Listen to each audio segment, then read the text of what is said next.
Hi there.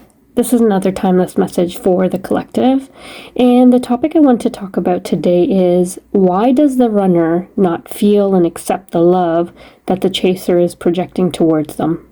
Now, I wanted to record this message today because I think a lot of chasers in the twin flame dynamic struggle with understanding how energy actually works according to the universal laws. Therefore, when they are chasing the runner, who they know is interested in them, but just won't reach out to them or reciprocate the attention that they are giving their divine counterpart, they are saddened and discouraged by the whole process and their actions. The chaser starts to doubt their own self-worth and feels helpless because they can't control the situation and the connection. Now, the real problem in this situation is actually that the chaser is actually failing to see what's really happening in the dynamic at that point. Unfortunately, they are comparing their experience to previous relationships, applying what they've learned previously, and when none of these techniques or knowledge that they know of to be true based on past experiences works out for them, they feel upset.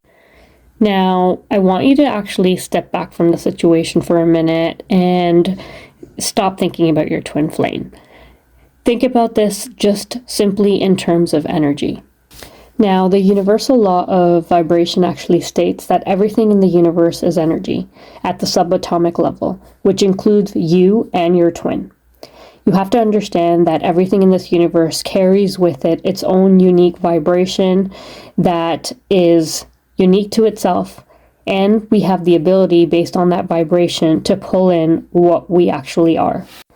This is why James Allen said, "We do not attract what we want in life, but who we actually are." You have to remember that at the soul level, you are a remarkable being that is part of the divine, and your true essence is divinity in its purest form. However, since birth, you've actually been subjected to various thoughts and beliefs that impact your vibration. For example, if you grew up thinking you weren't good enough, well, guess what? You have this concrete belief within you that you can never get anything you truly want because you aren't good enough.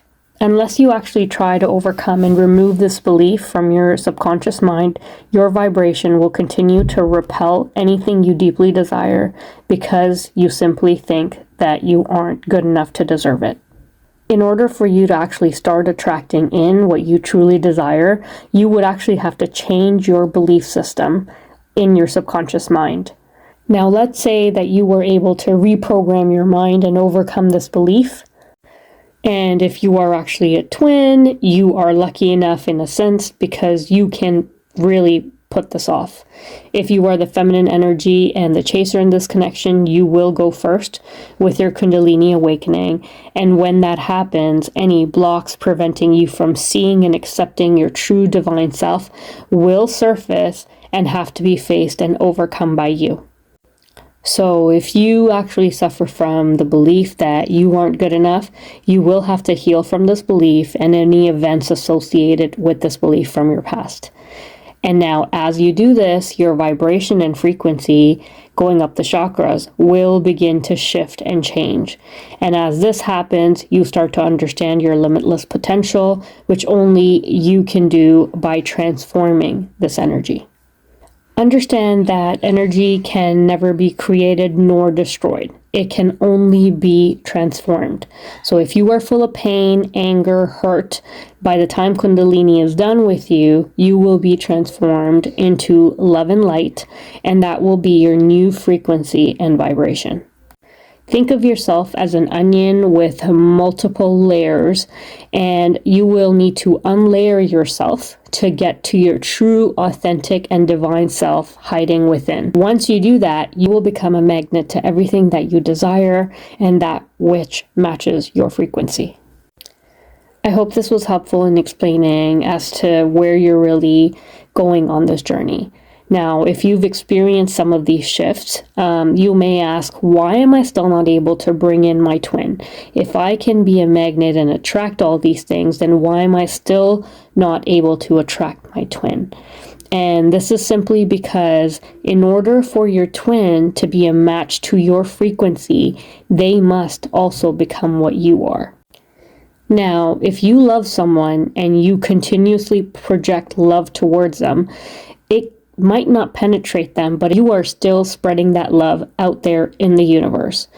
And if they are in a vibration of anger, fear, hate, unfortunately, they are unable to attract and invite in your frequency. Think of yourself almost as a radio, and each station on the dial being a different emotion. If you are in a frequency of love and you turn that radio dial to anger, you actually won't be able to catch that frequency because you aren't aligned with it. It's not until that station starts to play the frequency of love that you can actually be aligned to hear and receive that vibration. Now, this is true for your twin in the exact same way. As long as they are traumatized, as long as they are in some sort of negative emotion and in a lower vibration and frequency, regardless of you being a magnet to all things that are love and positive, you cannot invite your twin in and you cannot unite with them.